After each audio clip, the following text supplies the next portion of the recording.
2011.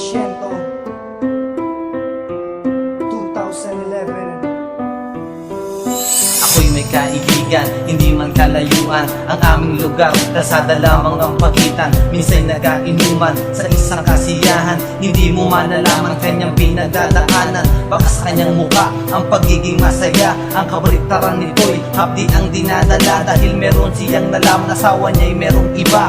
Hindi siya naniwala, siya ay nag-imbestiga, nagtanong-tanong at kanya itong inabangan. Totoo palang sinabi ng malapit niyang kaibigan, ngayon siya'y nagmumukmok at sa tabi ng iisa. Kainuman kaibigan, siya'y nagpapaalam na hindi namin alam na gagawin niya pala to. Siya'y nagpakamatay na balitaan lang namin to. Lubid ng kanyang ginamit, sa liig kanyang sinabit, hanggang hininga niya'y tuluyan na itong mapalit. Hanggang ngayon ay nasaan?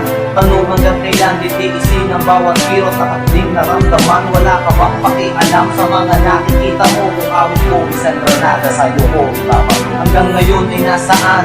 Tanong hanggang kailan titiisin ang bawat kirot at akling naramdaman? Wala ka bang pakialam sa mga nakikita mo? Kung awit ko isang granada sa'yo ko ipapag. Kahit na anong mangyari, ito iyong tandaan na kaibigan mo hindi ka iiwan kahit saan. Handa kanyang ipagtanggol at pagdidamayan, sumuong ka man sa gera, handa kanyang ipaglaban yung politika. Di ba minsan ikaw ay sumabak, andun pa rin siya, pangalan mo ang kanyang hawak at pinamumudmod na binibigay sa taong bayan na kahit alam niya na malakas ang iyong kalaban. Hindi siya sumuko at hindi siya nagpatalo, gagawin niya ang lahat para ikaw lang ay manalo. Wala siyang pakialam, babanggain niya kahit sino, matigas man ang pader, siya ang iyong magiging maso.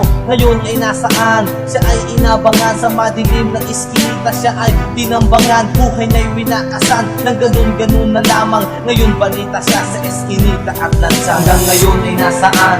Tanong hanggang kailan titiisin ang bawat kirot at akling naramdaman? Wala ka bang pakialam sa mga nakikita mo? Kung awit ko isang granada sa'yo ko ipapag. Hanggang ngayon ay nasaan?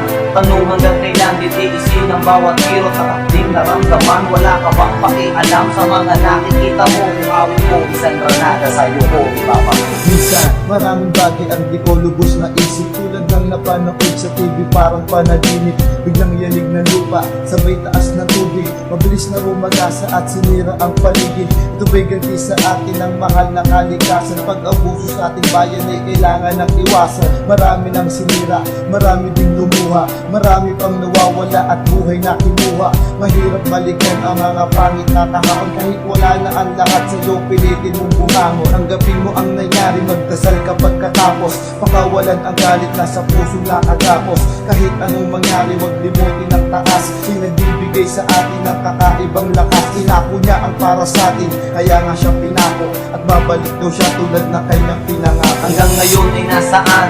Tanong hanggang kailan titiisin ang bawat kirot at akling naramdaman? Wala ka bang pakialam sa mga nakikita mo? Kung awit ko isang granada sa'yo ko ipapag. Hanggang ngayon ay nasaan?